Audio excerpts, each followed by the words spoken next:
সিরাজগঞ্জের তাড়াশে এবছর ভুট্টার বাম্পার ফলন হয়েছে। এই মুহূর্তে চলছে ক্ষেত থেকে ভুট্টা তোলার মৌসুম। তবে ফলন ভালো হলেও দাম নিয়ে স্বস্তিতে নেই চাষিরা। ন্যায্য মূল্য নির্ধারণের দাবি তাদের। প্রতিনিধি সুজন মাহমুদের পাঠানো তথ্য ছবিতে ডেস্ক রিপোর্ট।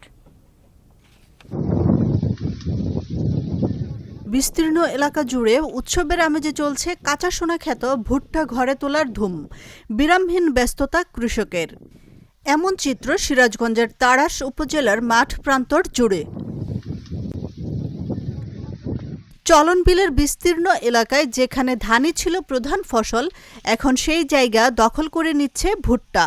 তাই এ অঞ্চলের উর্বর মাটি, স্বল্প খরচে উৎপাদন এবং চাহিদা বৃদ্ধির ফলে হাজারো কৃষক ঝুঁকছেন ভুট্টা চাষে। তবে এবছর ভুট্টার বাম্পার ফলন হলেও ন্যায্য দাম নিয়ে মিশ্র প্রতিক্রিয়া জানাচ্ছেন কৃষক সহ ব্যবসায়ীরা। তো আমাদের এক বিঘাতে ভুট্টা হয় 50 থেকে 60 মণ। তো ভুট্টার দাম সেটা হচ্ছে যেটা শুকনা সেটা হচ্ছে 1200 থেকে 1300 মূল্য, আর যেটা ভেজা সেটা হচ্ছে 900 টাকা মূল্য। তো আমাদের তেল সারের দামের কারণে আমাদের পোষায় না ভাই। ইনশাল্লাহ ভালো ফলন, এবার বাম্পার ফলন, এবারকার ফলন ফাটাফাটি ফলন হবে। কৃষকের থেকে ডাইরেক্ট ভুট্টা ক্রয় করে থাকি এবং যেভাবে কৃষক বিক্রি করছে তাতে কৃষক অনেক খুশি। শুকনা এবং ভেজা দুটাই আমি ক্রয় করে থাকি। ন্যায্য মূল্য পাচ্ছে, এতে কৃষক অনেক খুশি। এবছর আবহাওয়া অনুকূলে থাকায় ভুট্টার ফলন ভালো হয়েছে। কয়েকদিনের মধ্যেই ভুট্টার দাম বাড়বে বলে আশা প্রকাশ করছেন এই কর্মকর্তা। আমাদের এবছর 1493 হেক্টর জমিতে ভুট্টার আবাদ হয়েছে, যা গত বছরের থেকে প্রায় 100 হেক্টর বেশি।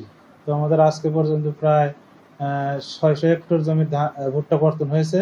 আমরা দেখেছি জাত ভেদে 40 থেকে 50 এবং 60 মণ পর্যন্ত ভুট্টার ফলন এখন পর্যন্ত বাজারে বিদ্যমান রয়েছে। তো আমরা দেখেছি কাঁচা ভুট্টার বাজার দর এখন 900 থেকে 1000 টাকা মণ। আশা করছি যখন আরো কিছুদিন পরে এই দাম আরো বাড়বে। মাঠ পর্যায়ে ভুট্টার রোগ বলাই তেমন নাই।